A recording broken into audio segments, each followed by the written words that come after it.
주를 높이고 영원히 주의 이름을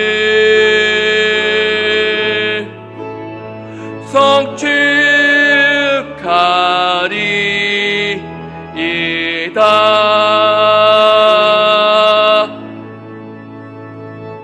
전능하사 천지를 만드신 하나님 아버지를 내가 믿사오며 그 외아들 우주 예수 그리스도를 믿사오니 이는 성령으로 잉태하사 동정녀 마리아에게 나시고 본디오 빌라도에게 고난을 받으사 십자가에 못 박혀 죽으시고 장사한 지 사흘 만에 죽은 자 가운데서 다시 살아나시며 하늘에 오사 전능하신 하나님 우편에 앉아 계시다가 저리로서 산 자와 죽은 자를 심판하러 오시리라.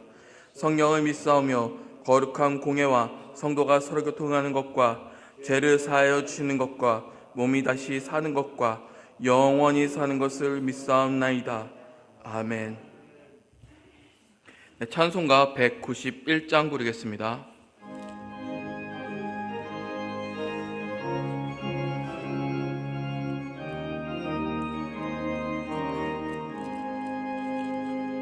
내가 매일 기쁘게 순례의 길 행함은 주의 팔이 나를 안보함이요. 내가 주의 큰 복을 잡는 참된 비결은 주의 영이 함께함이라. 성령이 계시네. 할렐루야 함께 하시네. 좁은 길을 걸으며 밤낮 기뻐하는 것 주의 영이 함께함이라. 전에 죄에 빠져서 평안함이 없을 때 예수 십자가의 공로히 미워 그 발 아래 엎드려 참된 평화 얻음은 주의 영이 함께함이라. 성령이 계시네. 할렐루야 함께 하시네. 좁은 길을 걸으며 밤낮 기뻐하는 것 주의 영이 함께함이라. 나와 동행하시고 모든 염려하시니 나는 숲의 새와 같이 기쁘다. 내가 기쁜 마음으로 주의 뜻을 행함은 주의 영이 함께함이라. 성령이 계시네. 할렐루야 함께 하시네. 좁은 길을 걸으며 밤낮 기뻐하는 것 주의 영이 함께함이라. 세상 모든 욕망과 나의 모든 정욕은 십자가에 이미 못을 박아내. 어두운 밤이 지나고 무거운 짐 벗으니 주의 영이 함께함이라. 성령이 계시네. 할렐루야 함께 하시네. 좁은 길을 걸으며 밤낮 기뻐하는 것 주의 영이 함께함이라.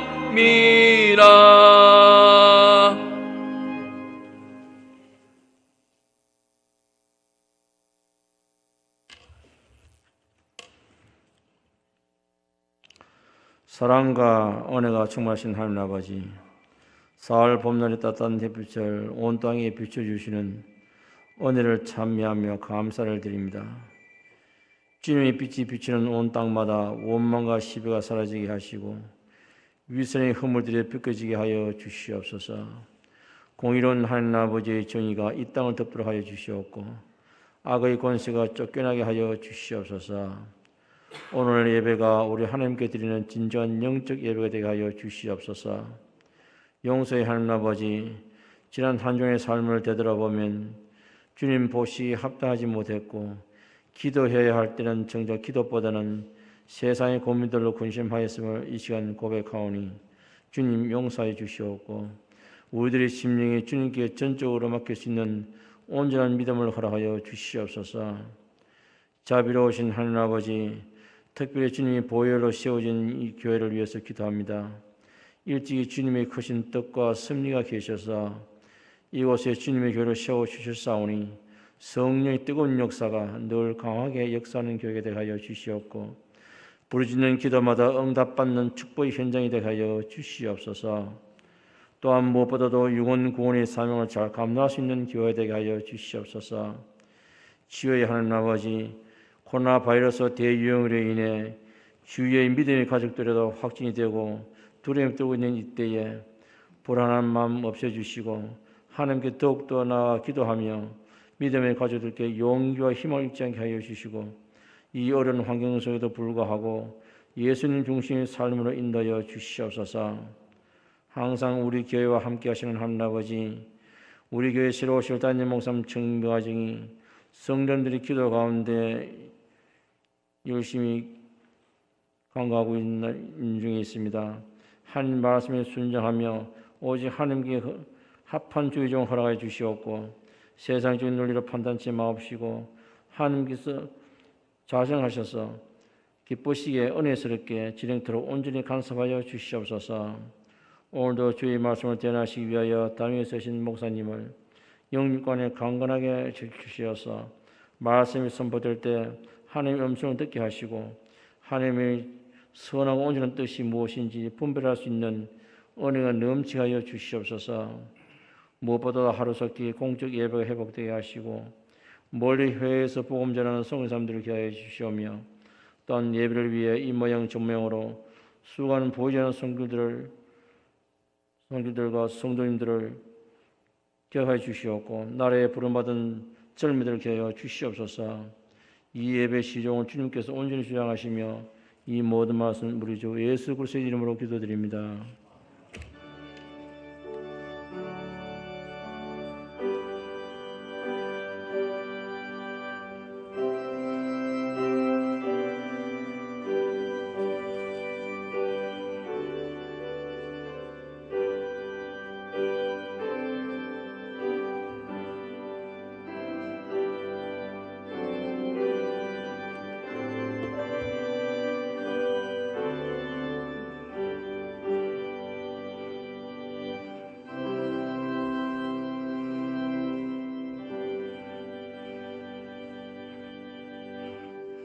네, 교회 소식 전해드리겠습니다.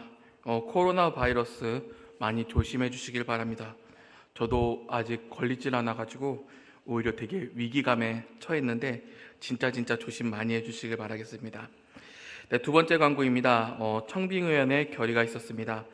부산 덕천제일교회 이상수 목사님과 서울 예사랑교회 신창순 목사님 두 분을 대상으로 청빙 절차가 진행됩니다. 두 분 목사님의 설교 영상을 제가 각 성도님께 개개인으로 문자를 보내드릴 테니까 영상을 보시고 참고해 주시길 바라겠습니다.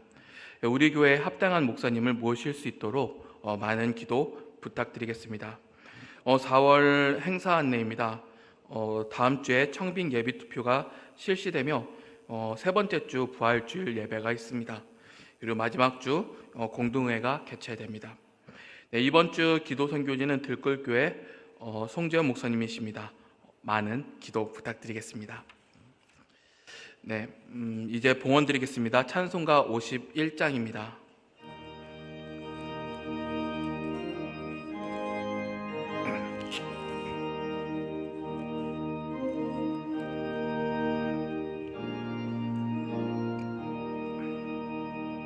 주님 주신 거룩한 날 기쁨으로 주 앞에 와 기도하고 찬양하며 주께 경배 드립니다. 내게 주신 귀한 물질 하나님께 드리오니 기뻐 받을 제물로서 연락되게 3절입니다.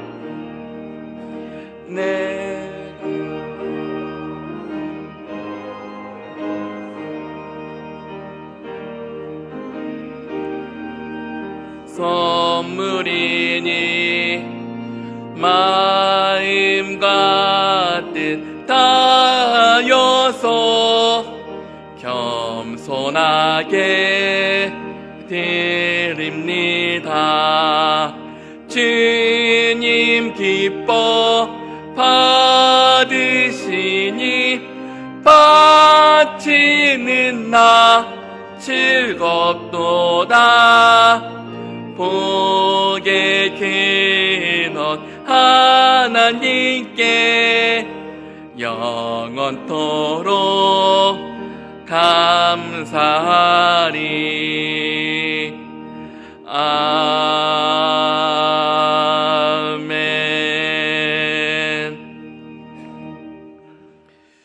오늘도 우리의 마음을 지켜 예배로 인도해 주신 하나님 아버지, 오늘 이 예배가 하나님께서 저희에게 허락하신 은혜의 자리인 것과 그동안 삶에 함께 하시고 역사해 주신 것에 감사함으로 오늘 예물을 드리게 하심에 감사드립니다. 기쁨, 감사, 위로와 소망, 삶의 만족이 하나님께 있다는 것을 마음에 꼭 새기게 하여 주시옵고, 그 마음이 저희의 믿음이 되신 하나님의 은혜에 감사하며 살아가도록 주님 인도하여 주시옵소서. 주님께 예물 드립니다. 저희의 예물이 변질되지 않게 하여 주시고 주님께 온전히 드릴 수 있는 예물이 되게 하여 주시옵소서. 물질의 노예가 되지 않으며 물질만 드리는 예배가 되지 않게 하여 주시옵소서. 드려진 예물이 처음부터 하나님께 온전히 구별되어 드린 예물이 되게 하여 주시옵소서.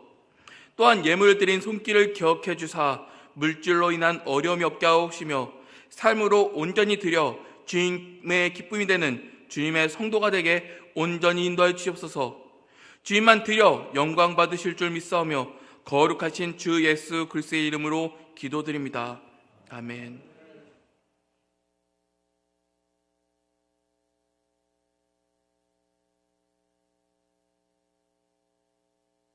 네, 오늘 받은 하나님의 말씀은 요한복음 3장 1절부터 8절까지의 말씀입니다. 네, 요한복음 3장 1절부터 8절까지의 말씀입니다.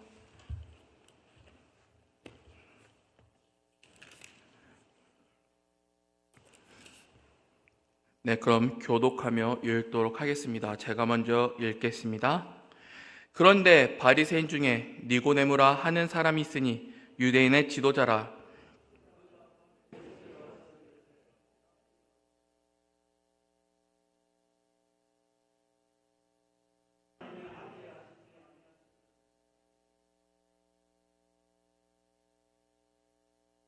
예수께서 대답하여 이르시되 진실로 진실로 내게 이르노니 사람이 거듭나지 아니하면 하나님의 나라를 볼 수 없느니라.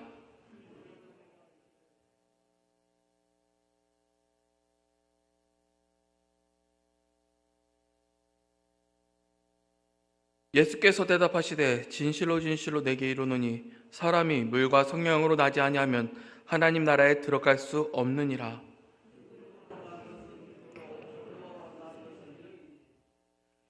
내가 내게 거듭나야 하겠다 하는 말을 놀랍게 여기지 말라. 바람이 임의로 불매 내가 그 소리는 들어도 어디서 와서 어디로 가는지 알지 못하나니 성령으로 난 사람도 다 그러하니라. 아멘.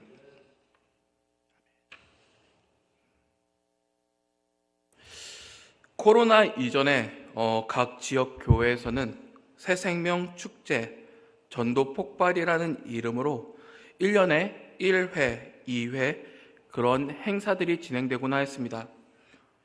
그 교회 내에서 가장 크고 힘을 많이 쏟아내는 행사였습니다. 하루에 또는 이틀의 행사를 진행하기 위해서 1년의 계획을 세우고 예산을 수립하고 성도님들이 움직이십니다. 교회에는 플랜카드와 포스터가 걸려 있습니다. 그리고 행사 몇 달 전부터 설교단은 전도해야 합니다. 한 명의 생명이 귀합니다. 우리 교회는 몇백, 몇천 명을 기준 삼아 전도합시다 라는 설교가 선포됩니다. 중직자분들은 기도회를 열고 새벽 기도회와 평일 기도회를 달굽니다. 교회는 종이를 나눠주며 기도 대상자, 전도 대상자를 정하라 합니다. 한 명 이상 반드시 적어내라고 하죠. 교회 예산 수백, 수천이 들었다라고 합니다. 그리고 사람들은 움직입니다. 교역자는 교회에서 밤을 샙니다. 행사 당일 부흥 강사 목사님이 오시거나 간증자가 옵니다. 그리고 교회는 음식이 준비되어 있고 선물이 준비되어 있습니다. 행사가 끝난 뒤 그리고 얼마 지나지 않아 결과표를 받게 됩니다. 제가 경험하기로는 또는 주변 사역자들의 얘기를 듣기로는 그 행사를 통해서 교회를 출석하게 된 인원이 대략 1명 또는 전혀 없는 경우도 있다라고 합니다. 저도 열심을 가지고 있던 청년으로서 과거 중직자분께서 초청한 일을 한번 연락을 드린 적이 있었습니다. 다음 주에 교회 나오셔야 됩니다 라고 말씀드렸는데 그 답변이 저뿐만 아니라 다른 연락자들도 비슷한 답변이 오는 게 많았습니다. 이런 답변들입니다. 나를 데리고 오신 분이 나보다 더 큰 힘을 가져서 왔지, 만약 그분이 예수를 믿는다면 나는 절대로 예수를 믿지 않을 것입니다. 초청하신 분의 인격과 살아온 또는 그 당사자가 경험한 초청한 분의 악행을 고발하기도 했습니다.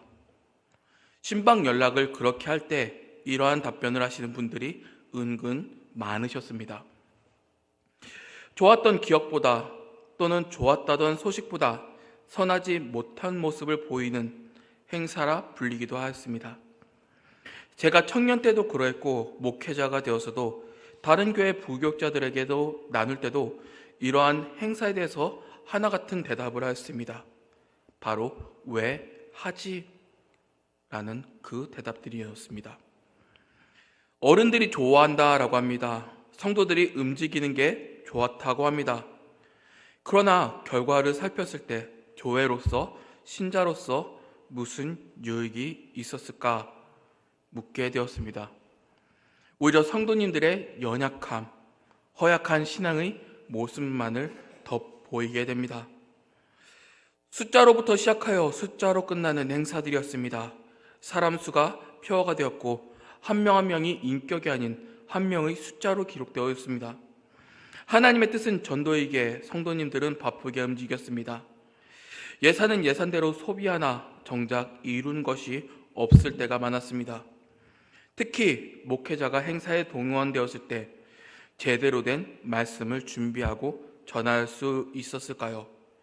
그보다 그 행사를 진행하는 성도들이 어떠한 신앙적 유익을 누렸을까요? 전도 매우 중요합니다. 복음 전하는 일 매우 중요합니다. 저도 평소에 복음을 전하고 있습니다. 그보다 눈에 띈 것은 성도가 전도를 한다는데 성도가 하나님을 모릅니다. 복음이 무엇인지도 모릅니다. 하나님을 모르는데 목사는 숫자만 외칩니다. 움직이라고 합니다. 그리고 하나님께서 기뻐하신다 라고 합니다. 어느새 자세히 돌아보면 돌아볼수록 성도 한 분 한 분이 인격자로 대우받기보다 이 자리에서 숫자를 채워줄 참 숫자 외에 지나지 않았나 라는 생각이 제 과거로부터 지금까지 들기도 합니다.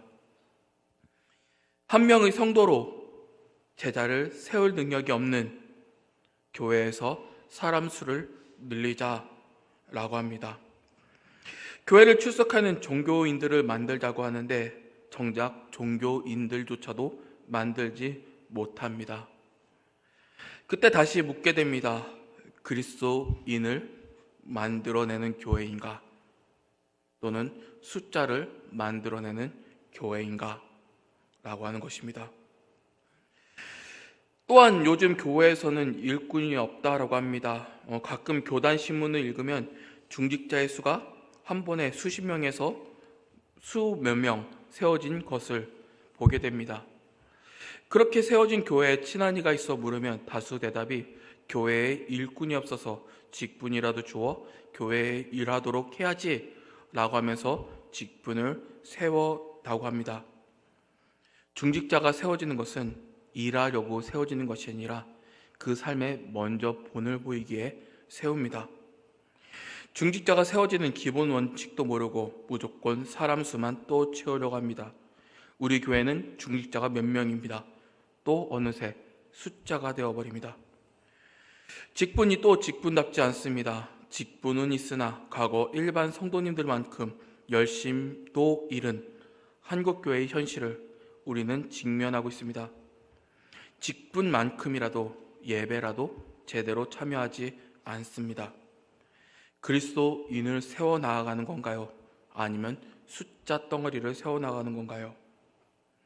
교회 겉부분만 그렇게 칠하고 교회 겉부분만 그렇게 세워져 나아갑니다.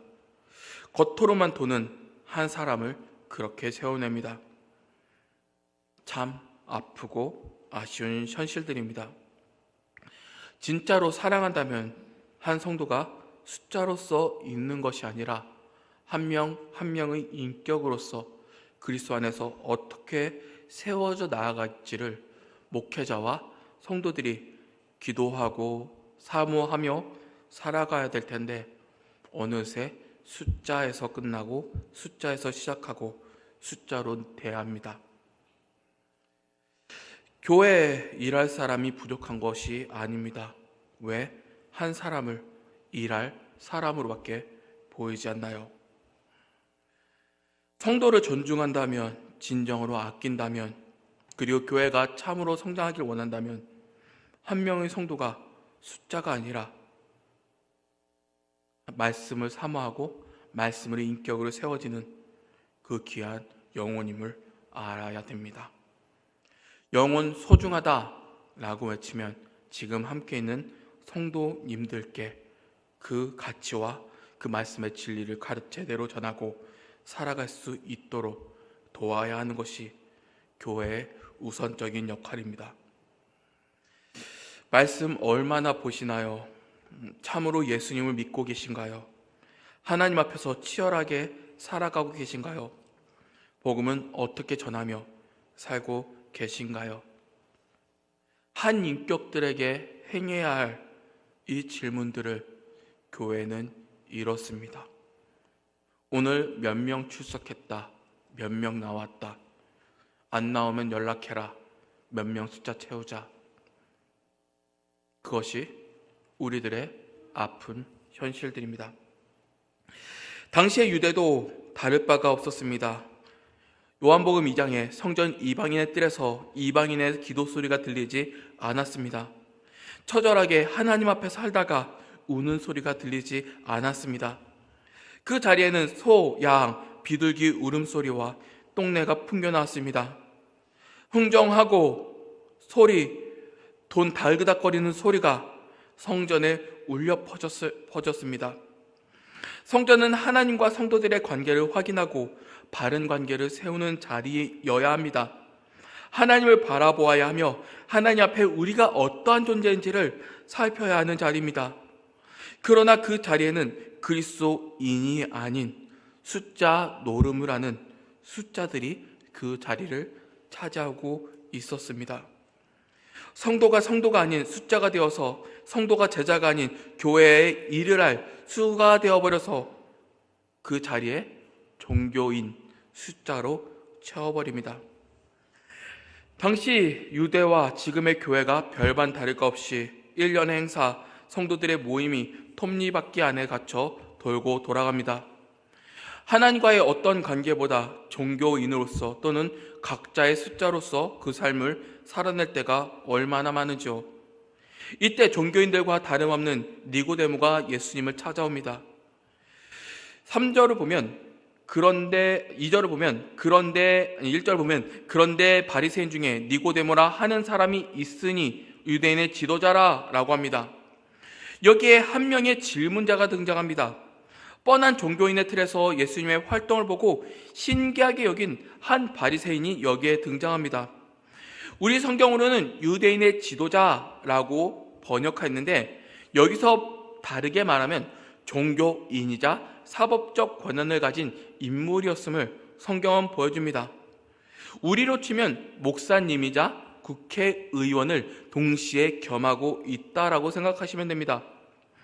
당시 국회라 하면 사내들인 공회라는 회의가 있었습니다. 그중 힘의 비중이 나누어 볼 수 있는데 당시 제사장 집단인 사두개인들의 그 집단은 로마의 권력과 협력하였으므로 그 사내들인 공회의 그 권한의 3분의 2를 차지하고 있었습니다. 그리고 나머지 3분의 1이 바리새인인데 그 바리새인 중에 3분의 1의 권력을 가진 유대인의 지도자, 즉 바리새인 중에 바리새인이라고 볼 수가 있는 것이죠. 종교인 중에 종교인, 지도자 중에 지도자, 유대교를 뼈 깊게 알고 이해하고 있는 한 사람이었음을 본문은 알려주고 있습니다. 다른 사람 몰래 예수님을 찾아온 니고데모는 예수님의 활동의 독특함과 또는 자신이 알고 있었던 유대교의 악습을 흔드는 것을 보고 어떤 사람인지 알고자 이에 니고데모는 예의상 선생님이라 부르며 질문합니다. 하나님께서 당신과 함께 하시지 않으면 당신께서 일으키시는 그러한 표징들을 아무도 일으킬 수가 없습니다. 이는 지난주에 말씀드린 것과 같은 반응입니다. 당시 유대교는 분명 껍데기가 있었고 이를 다수의 유대인들이 저거 껍데기들이다 라는 것을 공감하고 있었습니다. 종교인의 껍데기만 있다, 생명력이 없다, 종교인들만 있다, 이를 누구도 다 알고 있었죠. 이 껍데기를 향해서 예수님은 판을 엎으시고 껍데기가 껍데기임을 증명해 내신 것입니다. 직설적인 예를 들어보죠. 제가 목사라는 직분을 가지고 있습니다. 보통 종교인처럼 목사라는 껍데기로만 살아갑니다. 주일 오전 예배 설교, 김선민 목사, 오후 예배, 수예배, 새벽 예배, 예배라는 모양만 가지고 있습니다. 목사이니 껍데기만 가지고 설교할 수도 있습니다. 그러나 우리나 저도 알죠.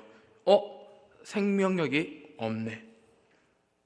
직분을 가진 중직자들도 마찬가지입니다. 직분을 가지고 있으나 직분의 껍데기만 가지고 있습니다. 이름 뒤에 목사 또는 직분이라는 이름을 가지고 있으나 정작 예배도 신앙인의 모습도 지니고 있지 않습니다. 이름만 가진 껍데기만 있을 뿐이죠. 그러한 상황 중에서 예수님은 이 껍데기를 뒤집어 엎습니다. 김선민 목사, 그게 소명받은 사람의 삶이요, 부끄러운 줄 아시오 라고 하며 제 껍데기를 캐냅니다.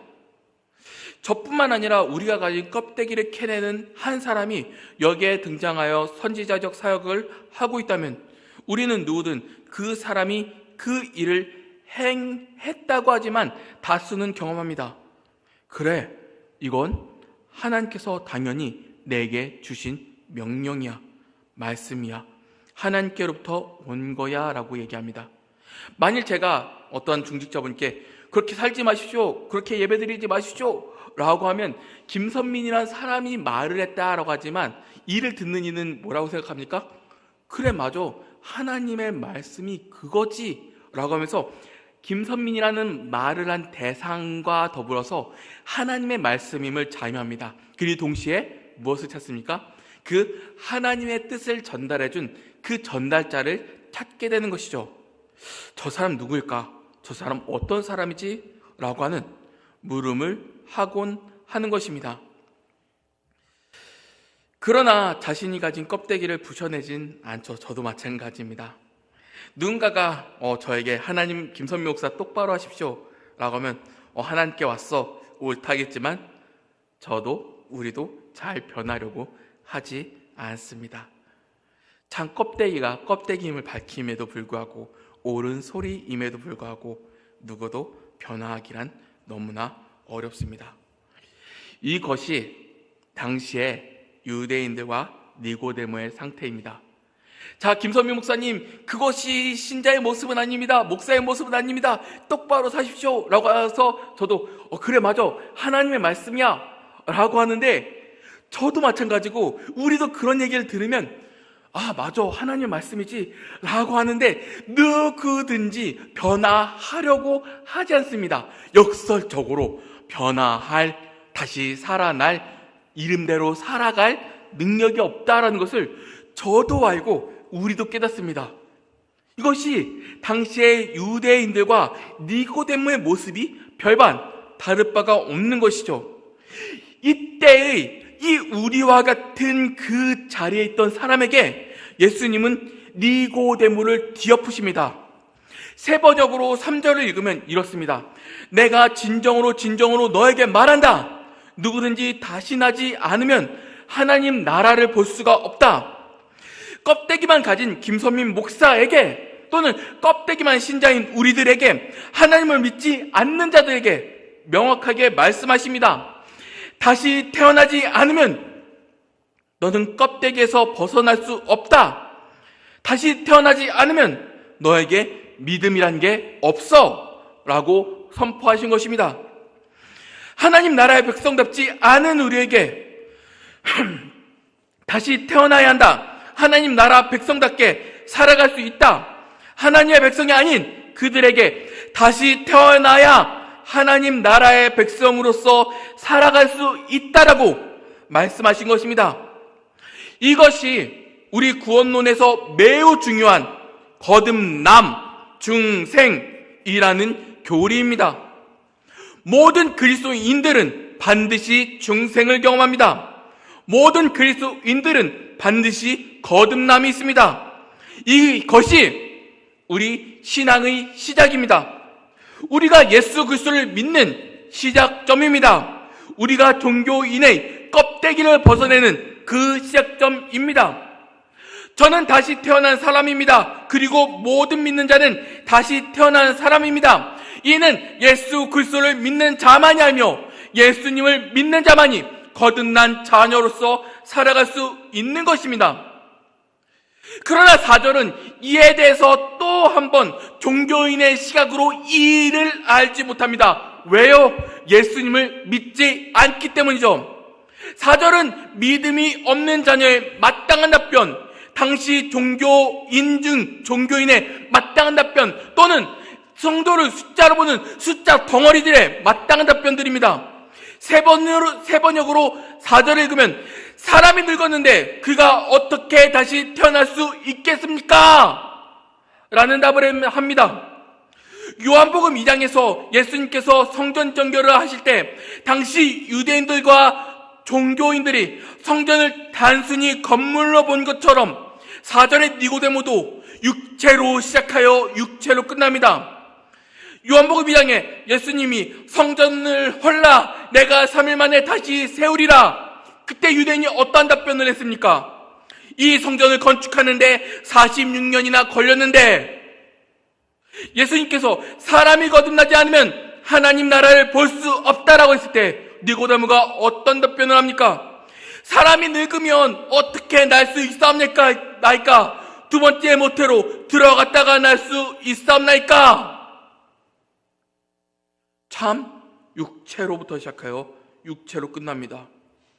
참 우리 한국교회에서 말하는 숫자들의 답변 같기도 합니다. 예수님은 이에 우리 구원에 너무나 중요한 진리를 선포하십니다. 5절부터 8절까지를 제가 읽어보겠습니다.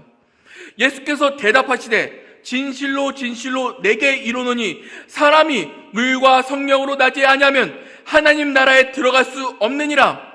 육으로 난 것은 육이요 영으로 난 것은 영이니 내가 내게 거듭나야 하겠다는 말을 놀랍게 여기지 말라.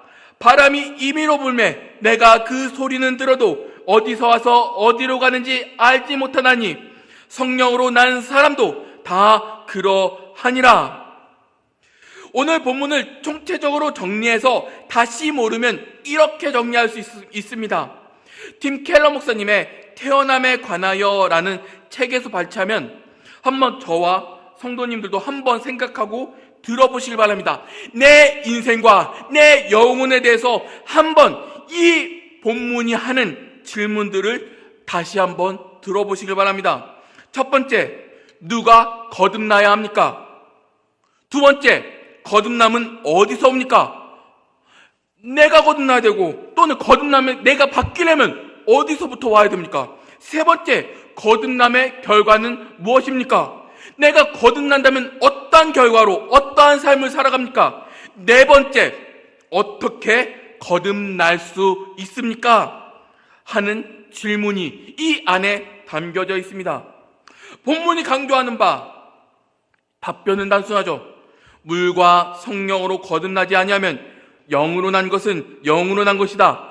바람이 임의로 불매 그 소리는 들어도 어디서 와서 어디로 가는지 알지 못하나니 성령으로 난 사람도 다 그러하니라.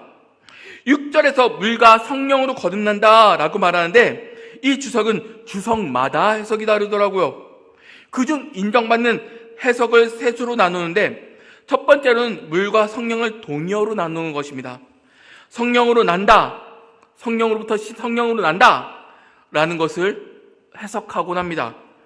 이렇게 해도 틀린 말은 아닙니다. 그리고 둘째로는 씻긴다라는 의미로 물이 사용되고 성령 하나님께서 그 씻긴 사람을 다시 창조하셨다라는 것입니다.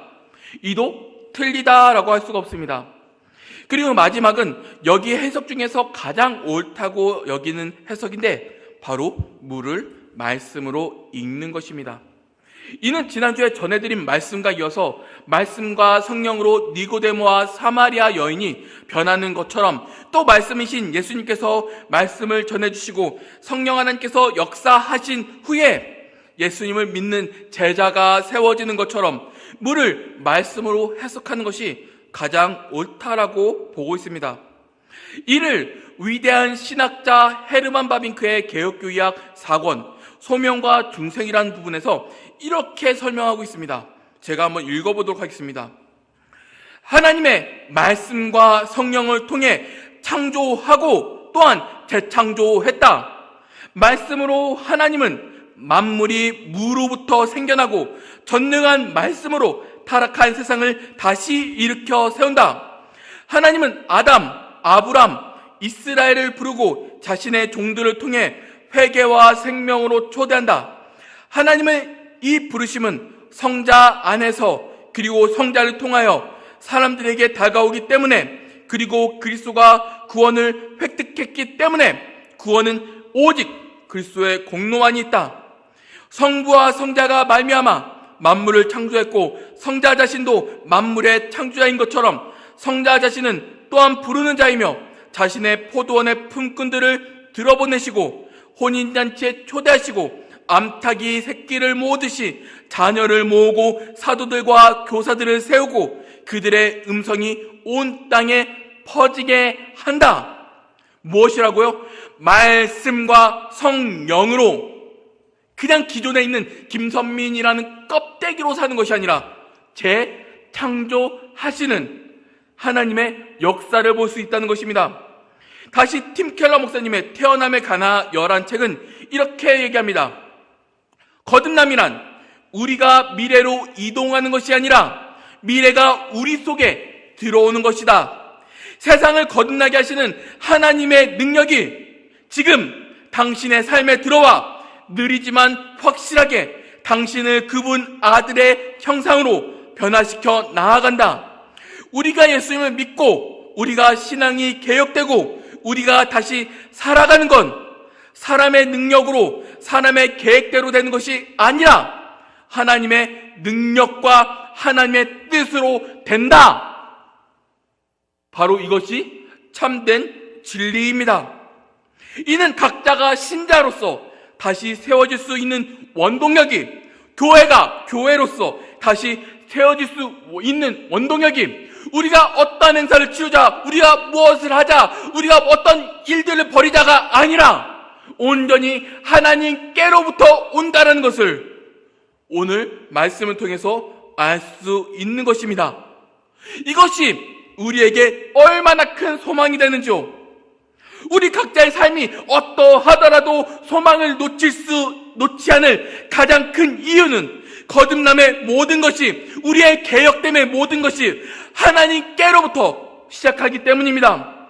우리 교회가 지금 어떠한 모습을 가지고 있더라도 소망을 놓칠 수 없는 가장 큰 이유는 우리 교회가 다시 세워지고 거듭남의 원동력이 우리가 어떠함이 아니라 하나님께서 어떠함이 우리가 세워질 수 있는 시작점이자 원동력이기 때문이죠. 내가 아니라 하나님께서 하시는데 어찌 소망을 갖지 않을 수 있을까요? 내가 어떠하다고, 내 가구가 어떠하다고, 내 지금이 어떠하다고 할지라도 하나님은 그의 자유로운 뜻으로 나와 우리를 완전히 바꿔내실 수 있는 분이십니다. 니고데모가 예수님을 믿습니다. 구원자로 믿게 됩니다. 그 힘은 어디서 나오나요? 바리새인 중 바리새인이요 지도자 중 지도자였던 그 삶에서 나옵니까? 사마리아 여인이 예수님을 믿습니다. 구원자로 믿게 됩니다. 그 힘은 어디서 나오나요? 죄인 중에 죄인이요 버려진 인생을 살았던 그 삶에서 나옵니까? 그 상태에서는 어떠한 능력으로도 구원받을 수 있는 능력, 껍데기를 벗어낼 수 있는 능력이 없습니다. 이 능력은 오직 하나님께로밖에 나오지 않습니다.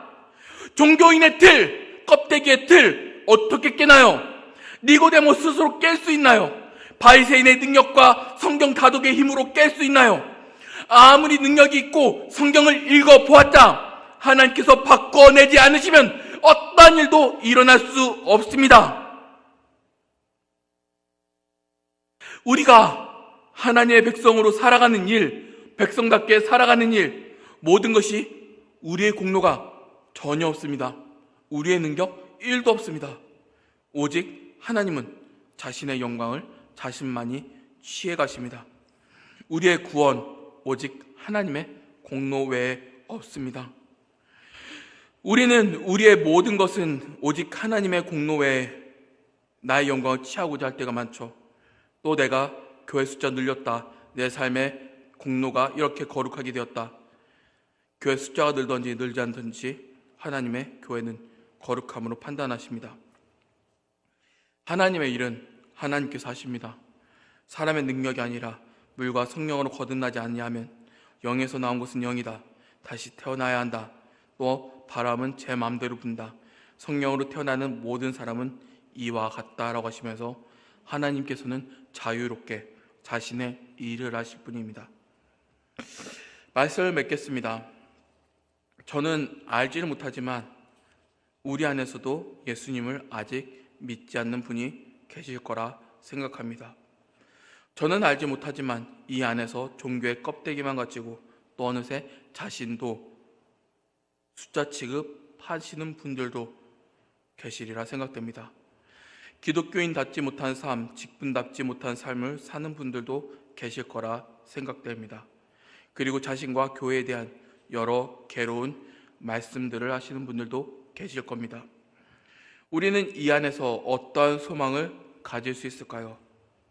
이는 바로 이 숫자를 바꾸는 힘이 하나님의 일이라는 것입니다. 현실의 우리 교회를 볼 때 연약한 분들 많이 계십니다. 아픈 부분 많습니다. 쓰린 부분 많습니다. 떠난 분들도 계시며 다시 찾아와야 할 분도 계십니다. 예배 참여율이 많이 저조합니다. 이때 신자는 지금 눈에 뵈는 것이 아닌 하나님과 그 하나님의 손과 하나님의 때를 기다려야 하는 것입니다. 오늘 말씀은 분명히 말씀과 성령을 통해서 거듭난다고 합니다. 이 안에서 바른 말씀이 있다라고 한다면 하나님께서 자신의 때에 그 일을 이루어 내실 것입니다. 우리는 이 진리를 믿습니다. 바울이 자신의 마지막 때에 자신의 아들 같았던 디모데에게 쓴 편지가 있습니다. 디모데후서 4장 1절과 2절에 이런 말씀이 있죠. 하나님 앞과 살아있는 자와 죽은 자를 심판하실 그리스도 예수 앞에서 그가 나타나실 것과 그의 나라를 두고 엄히 명하노니 너는 말씀을 전파하라. 때를 얻든지 못 얻든지 항상 힘쓰라. 범사의 오래 참음과 가르침으로 경책하며 경계하며 권하라. 성도 여러분, 교회는 눈에 보이는 무언가 없어도 됩니다. 여러 행사를 치르지 않아도 됩니다. 그 안에 바른 말씀이 있다면, 그 안에 있다면 하나님께서는 때를 주시든지 주지 않으시든지 바람 같은 자유로운 선택으로 우리의 껍데기를 깨워주실 것이며, 믿지 않는 분들에게는 하나님을 믿게 하실 것입니다. 분명 말씀과 성령으로 우리를 거듭나게 하십니다. 그리고 또한 그의 때에 맞추어 우리 교회를 다시금 세우실 분도 하나님의 능력 아래 있습니다. 저는 그 때를 알지 못하며 알 수도 없습니다. 어떤 날을 정하여 이때 하나님께서 주신 날이다 라고 하며 하나님께서 주신 그 권한을 벗어나 내 마음대로 정할 수도 없는 것입니다. 하나님께서 주시든지 주시지 않으시든지 자신의 일이시니 자신이 책임지시겠죠. 목사는 목사답게 말씀만 제대로 전하면 됩니다. 그리고 각 성도님들은 말씀을 배우고 가르치고 전하면 됩니다. 이후 일은 하나님께서 하시겠죠. 괴로운 일이 있거나 열매가 없어 부르면 하나님께 따져 책임을 물으면 됩니다. 이것이 하나님께서 하신다라고 하는 중생의 기본 원칙입니다. 성도 여러분, 우리의 일 하나님의 것입니다. 책임을 다하였음에도 아프게 하시면 하나님께 또 책임을 물으면 됩니다. 그러면 하나님께서 거듭난 자에게 큰 위로를 주실 것입니다. 이것이 하나님의 능력입니다. 하나님의 때를 기다리시길 원합니다. 비록 우리는 어떠하더라도 하나님께서는 자신의 자유로운 능력에 따라서 우리에게 은혜를 베풀어 내실 것입니다. 우리는 이 하나님을 믿습니다. 기도하겠습니다. 거룩하신 주님, 참 감사합니다. 오늘도 주님의 말씀을 듣게 하시고 이 말씀으로 한 주를 시작해 하심에 감사드립니다. 주님, 오늘은 주님께서 주신 거듭남에 대해서 매우 단순하게 알아내었습니다. 우리의 거듭남이 하나님께로부터 나오며 우리의 종교인이라는 껍질이 깨어짐이 하나님께 옴을 우리는 배웠습니다. 주님, 우리는 때론 우리의 신앙과 일들이 우리로부터, 우리의 삶과 우리의 모양으로부터 나오는 줄 압니다.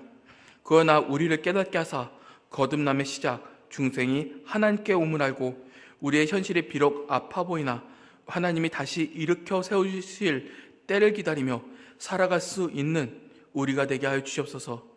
주님만 영광 받으실 줄 믿사오며 사랑이 크신 주 예수 그리스도의 이름으로 기도드립니다. 아멘.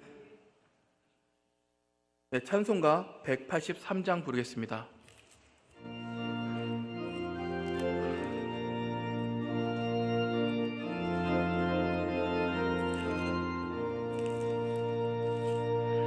빈들의 마른 풀같이 시들은 나의 영혼, 주님이 약속한 성령 간절히 기다리네.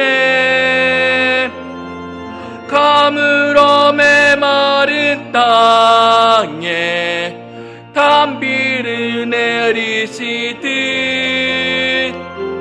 성령의 단비를 부어 새 생명 주옵소서. 반가운 빗소리 들려 산천이 춤을 추네. 봄비로 내리는 성령 내게도 주옵소서. 가물어 메마른 땅에 단비를 내리시듯 성령의 단비를 부어 새 생명 주옵소서. 절 따라 우러내려 조목이 무성하니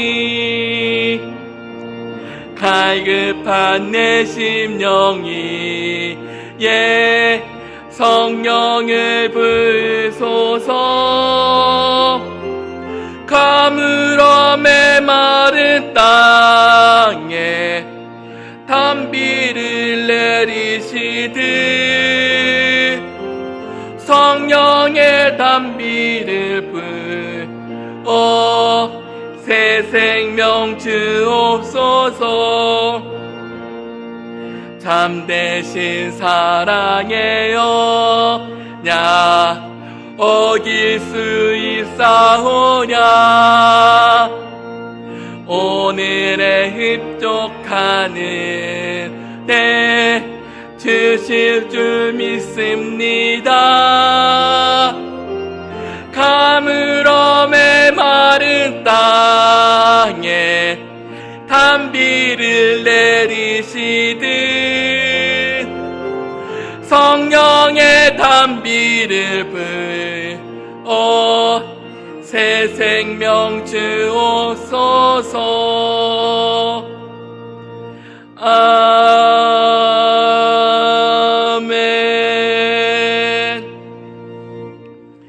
이제는 우리 주 예수 그리스도의 은혜와 아버지 하나님의 사랑하심과 성령 하나님의 교통하심이 우리의 생명이, 교회의 생명이 하나님께로부터 나옴을 깨달으며 하나님의 자유로운 의지임을 알며 우리의 어떤 능력과 공로를 높이지 않아 오직 하나님께로만 영광 돌리는 우리 주님의 성도 머리 위에와 행복한 교회 위에 이제로부터 영원토록 함께 있을지어다.